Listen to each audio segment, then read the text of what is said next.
I love you. 3 words, just 3 simple words that we learn to say almost before we can even walk. From the very second we realize that someone is special, special enough to share the good days with, and special enough to endure the hard ones, those words become the center of our universe. They are the start of every morning, the punctuation at the end of every phone call, the very last thing whispered before the lights go out.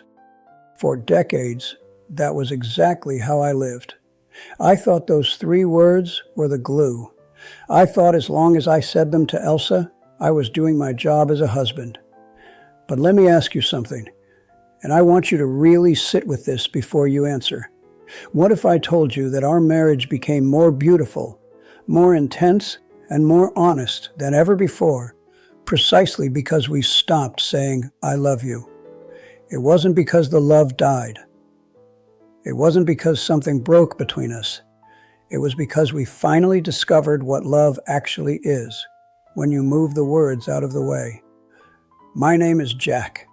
I'm 79 years old now, and today, Elsa and I have been married for exactly 50 years, half a century, and this is the most honest story I've ever told in my life. I remember when we hit our 47th year of marriage. Back then, I was obsessed with the idea that love was a decision. I'd tell anyone who'd listen, you have to choose to love every day. And I meant it. I still do.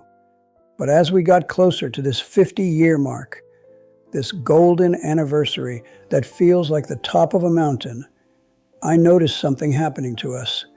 We were saying, "I love you," constantly. "I love you, honey," as I walked out the door to the hardware store. "Love you too, Jack," she'd reply, without even looking up from her crossword puzzle. It had become a reflex, like saying "bless you" when someone sneezes. It was a habit, a verbal safety net that we draped over ourselves so we wouldn't have to look too closely at the gaps forming in our connection. I started to realize that those words had become a shield.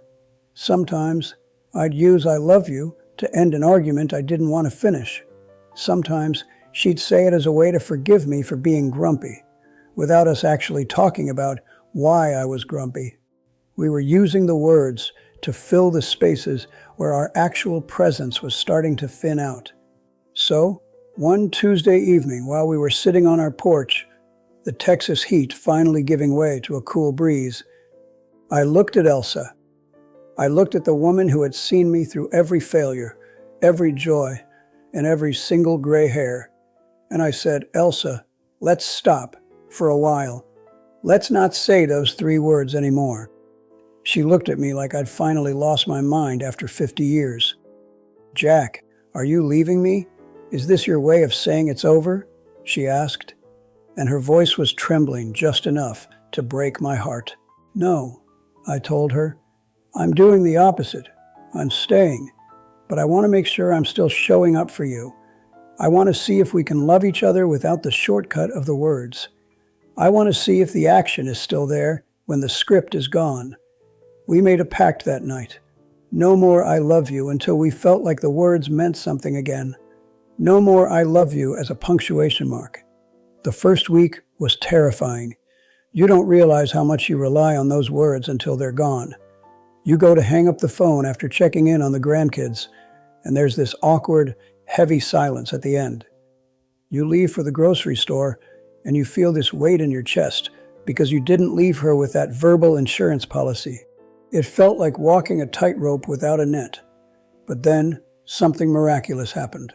Because I couldn't say it, I had to do it. I couldn't just throw a phrase over my shoulder and call it a day.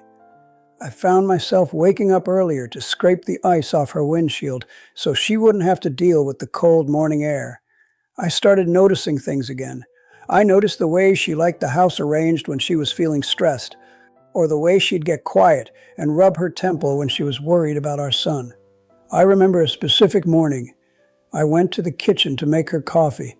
I usually do it on autopilot, but that morning, because I couldn't say those words, I focused.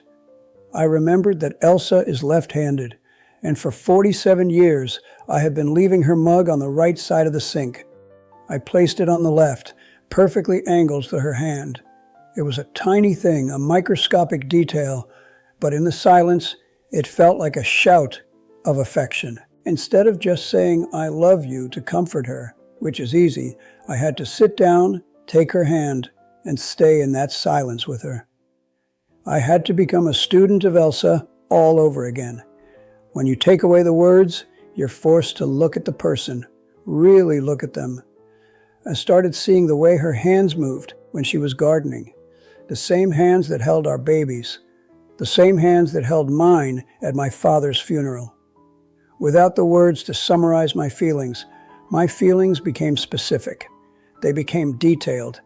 I stopped loving the idea of Elsa and started loving the actual, breathing woman sitting across from me.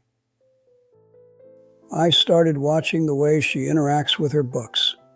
Elsa has this habit. She dog-ears the pages of the books that truly touch her soul. Often, they are the same passages from Proverbs or Ecclesiastes that we've read 1,000 times. If the book on her nightstand had many folded corners, I knew her day was reflective and good. If the book was closed and smooth, I knew her head was full, and she just needed me to be there as a steady anchor without asking a single question. I remember a night, about 3 months into our experiment. I'd had a rough day. One of those days where the world feels too loud and your bones feel too old. Usually, Elsa would say, "I love you, Jack. It'll be okay." And I would have nodded and turned on the TV. But that night, she didn't say a word. She just went into the kitchen, made my favorite meal, and then she came into the den, sat on the floor by my recliner, and rested her head on my knee while I ate. In that silence, I felt more loved than I had in a decade, because she wasn't telling me she loved me. She was being the love I needed.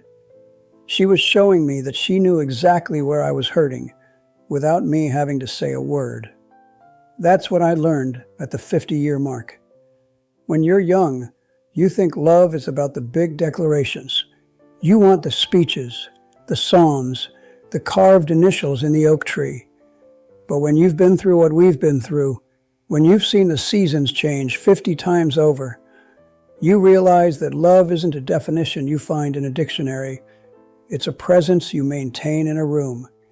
It's the decision to stay when the words run out. I know I've said before that love is a decision, and it is. But 50 years has taught me that even a decision can become a habit if you aren't careful. You can decide to stay and still be miles away. You can decide to love and still be lazy about it. By taking those 3 words away, we stripped the paint off the walls and looked at the foundation. We made sure the house was still standing on something real. I spent a lot of my time lately creating ambient music, trying to capture the feeling of those ancient biblical texts we both love. And I realized, music isn't just the notes. It's the space between the notes. That's where the emotion lives. Our marriage had plenty of notes. We had the words, but we had forgotten how to play the silence. These last 3 years, we learned to love the silence. When we finally broke our silence on the morning of our 50th anniversary, it wasn't during some grand romantic dinner.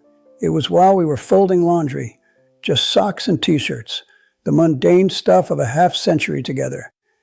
I looked at her, and the words just spilled out of me. But they didn't sound like they used to. They didn't sound like a reflex. They sounded heavy. They sounded like pure gold. I said, "I love you, Elsa." And she smiled, that real smile, the one that makes the wrinkles around her eyes dance. And she said, "I know, Jack. I've seen it every single day for the last 3 years. If you're listening to this and you feel like your relationship is going through the motions, if you feel like those words have become a script you're just reading back and forth to keep the peace, I want you to try something. You don't have to stop saying it entirely, but try to act as if those words didn't exist. Ask yourself, If I couldn't say I love you, how would she know? Would she know by the way you listen when she's complaining about her day? Would she know by the way you protect her peace? Would she know by the way you choose her over and over again when the lights are low and the world is quiet? Because at the end of the day, 50 years isn't built on 3 words. It's built on 50 years of being the person who stays. It's about the decision. It's about the silence. And most of all, it's about the fact that after 50 years, I don't need to hear the words anymore. I just need to see her sitting there in the garden with that Texas sun on her face. I've spent 50 years learning how to love her, and I think I'm just getting started. I love you should be a conclusion, not an addiction. It should be the thing you say when the weight of what you did became too big to fit into gestures alone. When you treat those words like a rare currency, they regain the power to change the world. My name is Jack, and I'm still learning that the best way to say I love her is by saying nothing and being everything.